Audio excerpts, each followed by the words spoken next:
Welcome to the Femalepreneur Coach podcast. I am your host, Rebecca Barr. I am a transformational mindset and business coach and six-figure award-winning female entrepreneur. Ladies, I'm here to tell you that business and making money doesn't have to be hard when you're in alignment and flow. Inside this podcast, I will be showing you how to transform your mindset to program it for success, how to maximize your money vibrations, and how to redesign your business for ultimate financial and time freedom. You know you are meant to live an epic life. Now it's time to claim it.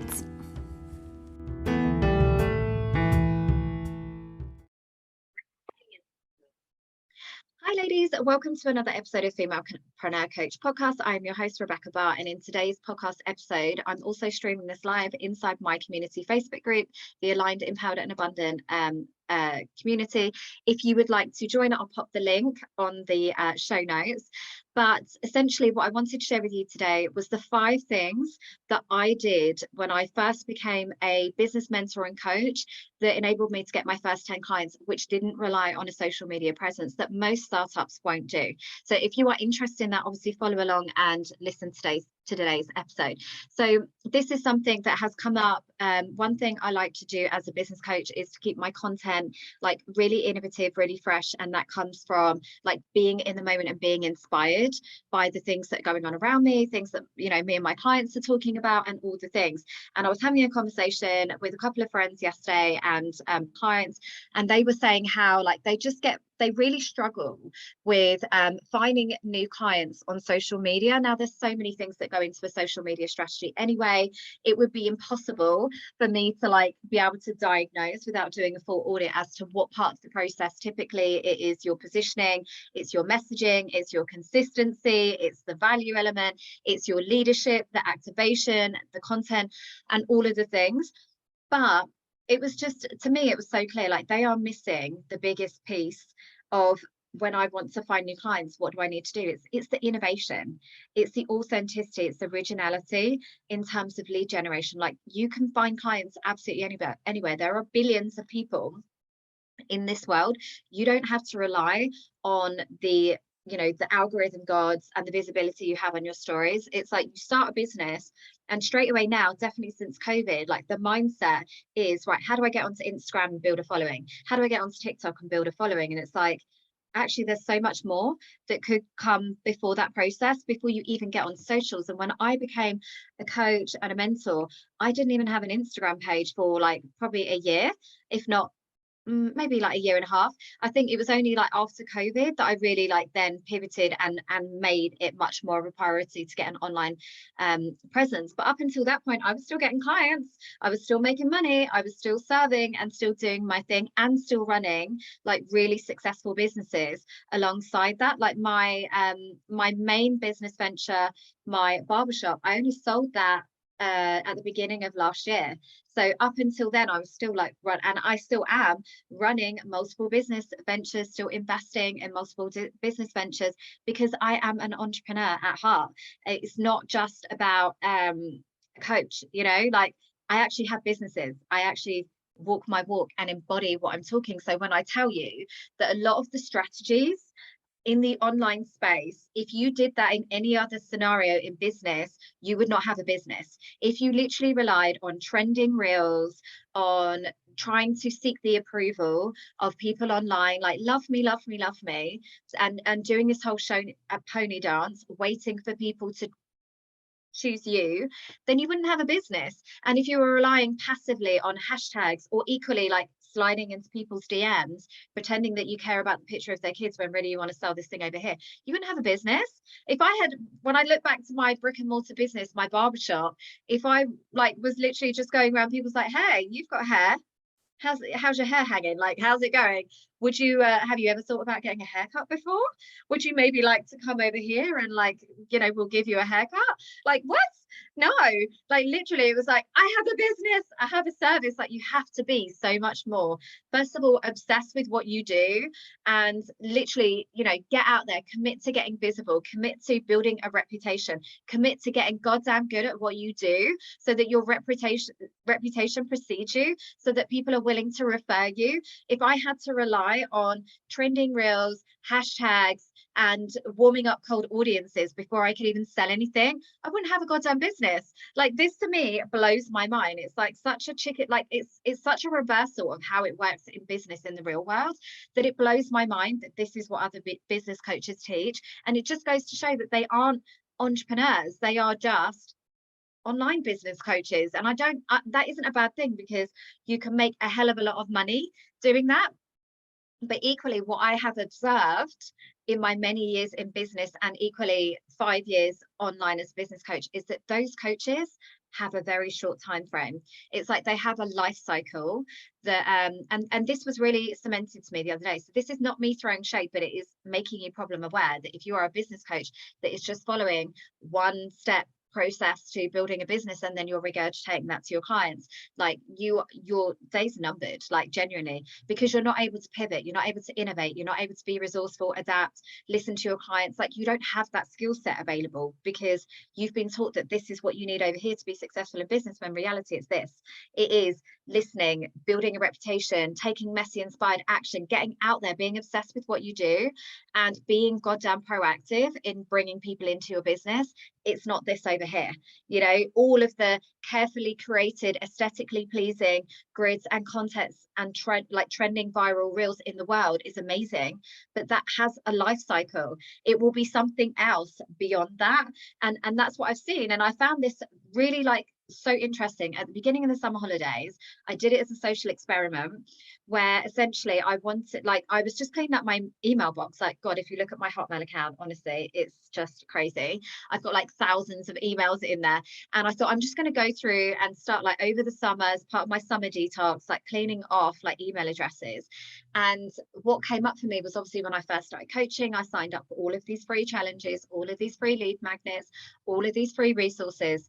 And the amount of coaches that I realized when I was like, because I'd done it like alphabetically by name, hadn't sent out an email in like 2 years. And I was like, that's so weird. I would then go onto their profile. I'm like, I'm curious, where are they? Did I get deactivated from their email list?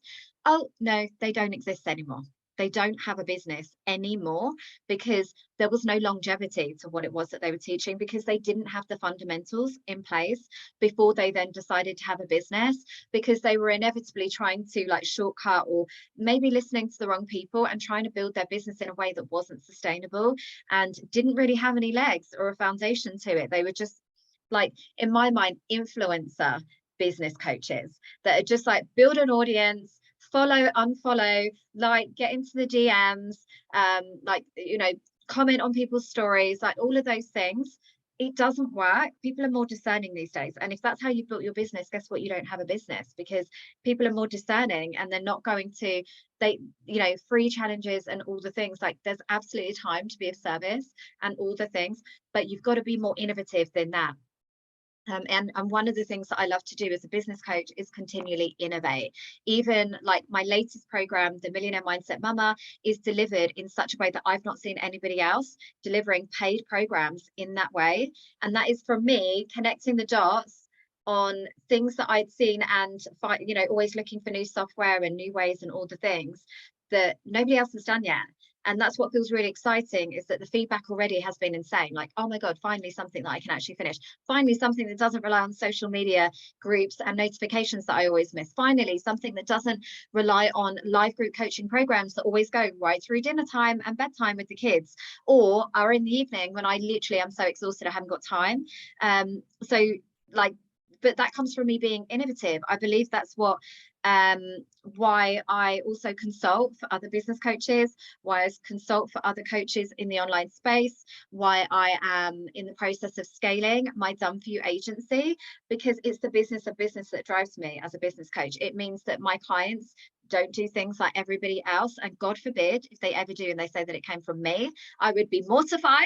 That's why I have so much like community, and why I run my mastermind like a mastermind, because it's about getting women together that are already, I'm not special. We all have that resourcefulness and creativity. We all have that feminine energy available to us, but we forget and we look outside of ourselves and rely on everybody else to give us the solutions and the answers and all of the things. And we forget that we have like all of this incredible like feminine creative energy inside us. When you get then a group of women like that together, who are original thinkers, who love to be innovative, who want to find their own way and do it in their own way and not do it like them, everybody else, so that they can stand online and have a sustainable business. That's when true magic and innovation happens. I've got lots of events coming up over the next few months, to watch this space, and they are not being delivered in a way that anybody else is doing it. I guarantee that. I absolutely guarantee that. Nothing that I do will ever be the same as anybody else. And it's not because I don't believe that success leaves clues, but it's because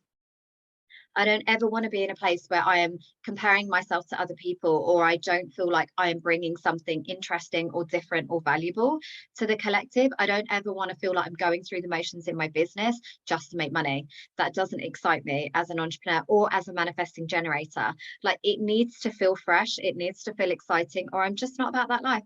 So one thing I wanted to share with you today was 5 things that I did when I first started my coaching business that most startups don't do, that were really little investment other than time and energy, but really got me the most bang for my buck. So this is the thing, like, you can have the most carefully curated content and grid and all of the things and be consistent AF, but that is still going to take a minute. That is still going to take a minute, unless you have super activating and potent content, which takes time to get that depth and that clarity and that originality in your content and that activation, because typically you're drawing on experiences and all the things that takes time to get there.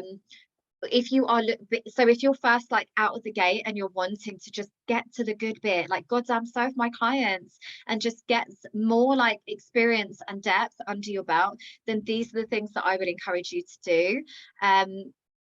Because everybody else will be telling you straight away, get an Instagram page, straight away get a TikTok page, straight away get a Facebook group.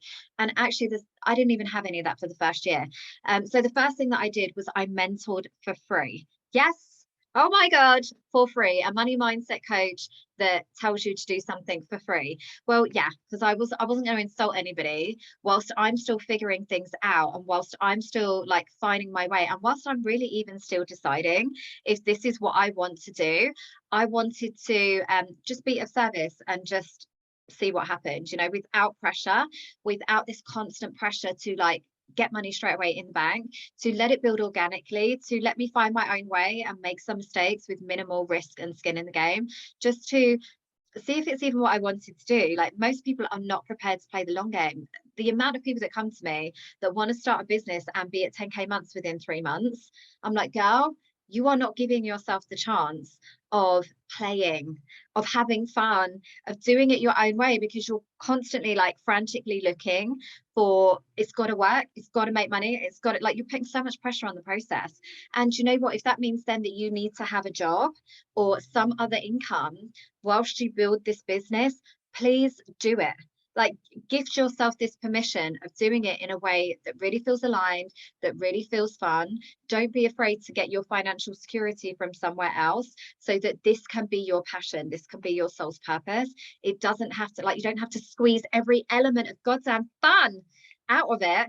So, because it's got to be monetized from the outset. Like, allow yourself to grow into this role and allow your business to be more than just a money making thing. Obviously from there you can go away and refine your process. You can, you know, now, God, my clients make money hand over fist because they have tightened up every element of their business, so they're never leaving money on the table and all the things. But at the beginning, while you're still like finding your voice, finding your way, finding your methodology and how you want to work, allow it to just be fun, you know. So I mentored young, like, entrepreneurial women at my local university and my local colleges, and just helped them to find their way. So what byproduct of this was that I actually realized I knew more than I realized, you know, and it really took the pressure off having like lots of different certifications and all the things, because I had real world experience. So even though there were other people that they could have paid, there weren't people that had been through the experiences that I had. Very intuitively, I could identify opportunities where they were not making money, or they weren't clear, or they weren't focusing on the customer journey and building a reputation and a network and all of the things. So it actually then gave me the confidence to think, oh, actually, I know something here. So now I need to go and do more of that. And those testimonials really gave me the confirmation and the confidence and the feedback to go out and do more. I also joined my local chamber of commerce. So each community and county, and even like in the US, I think this is quite an American thing as well, they will have some sort of local business networking or growth hub group, anything that you can join, most people would rather bypass that and instead go and work with thousands of strangers online, which is fine, but you're missing so many people that actually need your help, that would probably actually you be the one to blow their mind, because they aren't in the online vortex of like, oh, there's a branding coach, oh, there's another branding coach, oh, there's another branding coach. These are like, I don't even know what branding is. These are going to be much more highly motivated, warm leads that if you know what they need and you've got a solution, why would they want to look anywhere else? They're not going to be like, oh, you can help me, I know you, I've met you, I like you. You can also help me with what I need. Let me just jump on Instagram and see if I can find somebody else. They're going to be like, yes, please. Like, go help me with the thing. And I always used to really respect when I have my brick and mortar businesses and I get a salesperson that walks in the door and makes, gives me a solution to my problem, because I was like, I appreciate that proactive approach. And actually, why do I need to shop around and find somebody else? Like, you already know my business. We've had a meaningful conversation and you can literally get me up and running like tomorrow. Okay. And because that's the thing, business, like motivated business owners value their time and energy as much as their money, and they are willing to pay for solutions. So it's about like understanding that mindset. So this also helped me to become a business leader within my community, where then people would ask me to come and, like, I spoke at the local bank, I spoke at local events, I spoke at I was in like the business magazine, and all of the things, like so many opportunities came off the back of people just knowing who I was and what I was doing. And this is going to be a much more meaningful network that you'll then cultivate rather than your Facebook friends who are used to seeing drunk selfies on the weekend. If this is a new business venture, like these are actually going to be credible leads and alliances and networks. And also it enabled me to have that impact at a higher level.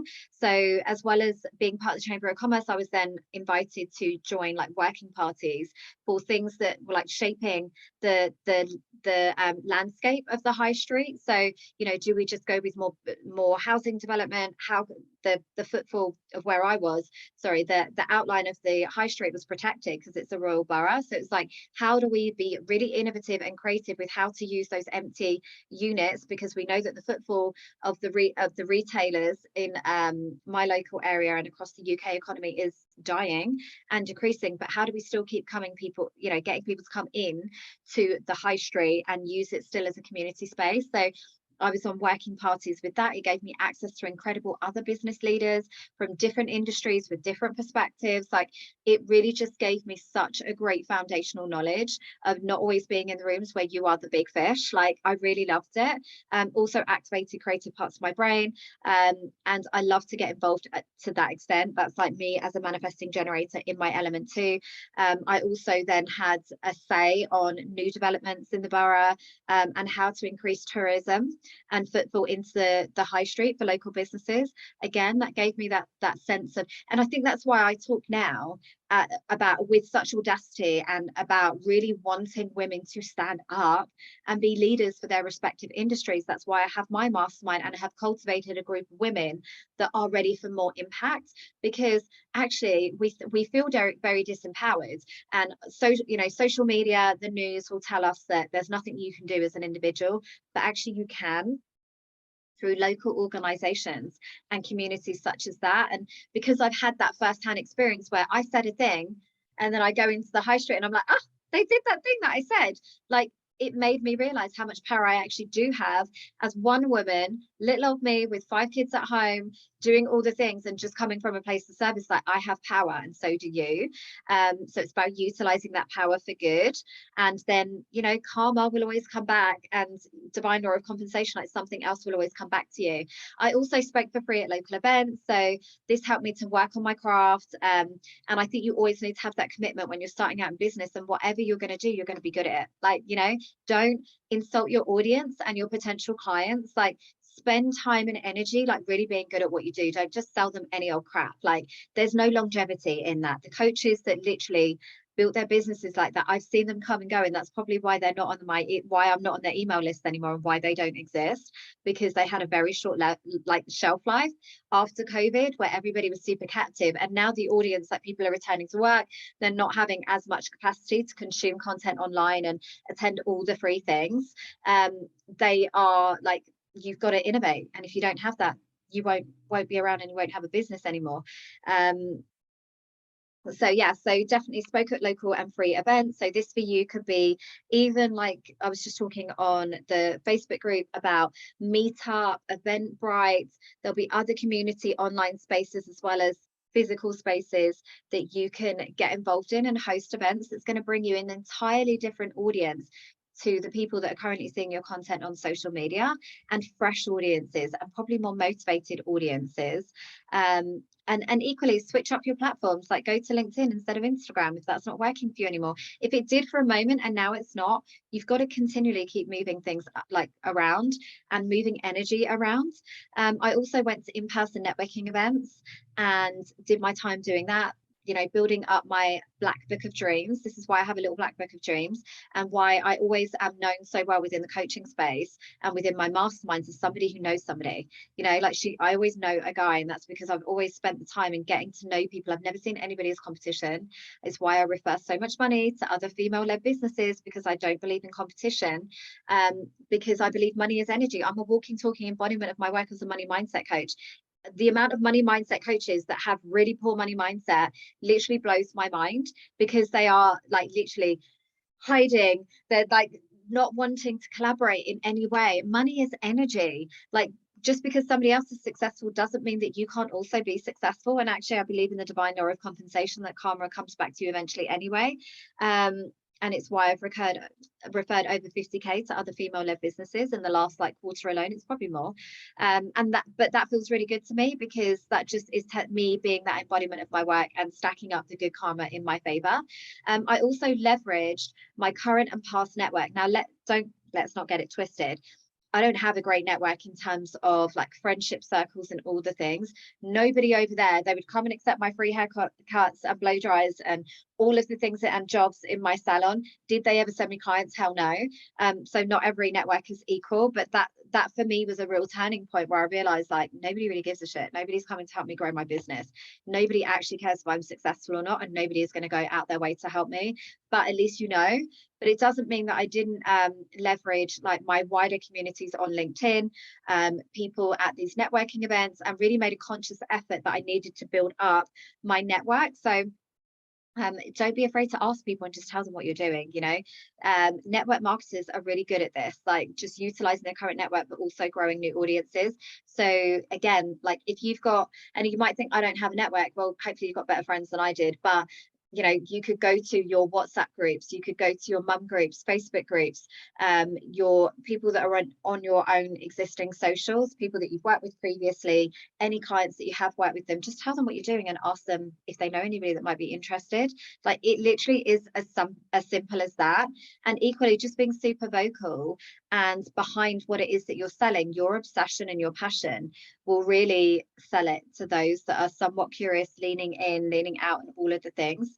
So don't be afraid to refer to like old school, like getting out there methods of just being more visible, and not being afraid to hide behind what it is that you're doing, being apologetic in the fact that I want to help people. Do you know anyone that needs any help? Do you know anybody that needs any help? So hopefully those 5 things will help just kind of plant some seeds of awareness as to how you can then translate that to your business and your local area and your local community, so that you can just get yourself out the gate, get those testimonials, start to master your craft, build your reputation, build your online presence as you go, and all of the things, and just get you to doing the damn thing. So I hope that you've liked this episode. Let me know what's resonated with you and what hasn't, or you know, or equally, if you've got any questions as to how you could then translate that to your business, join my Facebook group, so you can pop that in the comments, or equally on YouTube or Apple, pop it in the comments in the show notes as well. As always, I am here to help as many female business owners make really good money so that they have sustainable businesses. And this is my jam. So yeah, let me be of service. Let me help you. Make sure you like and subscribe. Refer it on to anybody that you think would benefit from today's episode. Maybe they're feeling stuck and they're really fed up with socials. This is a great way to get out of that rut and to think bigger and, not give Mark Zuckerberg all of the power in your business. And I hope you have an incredible day.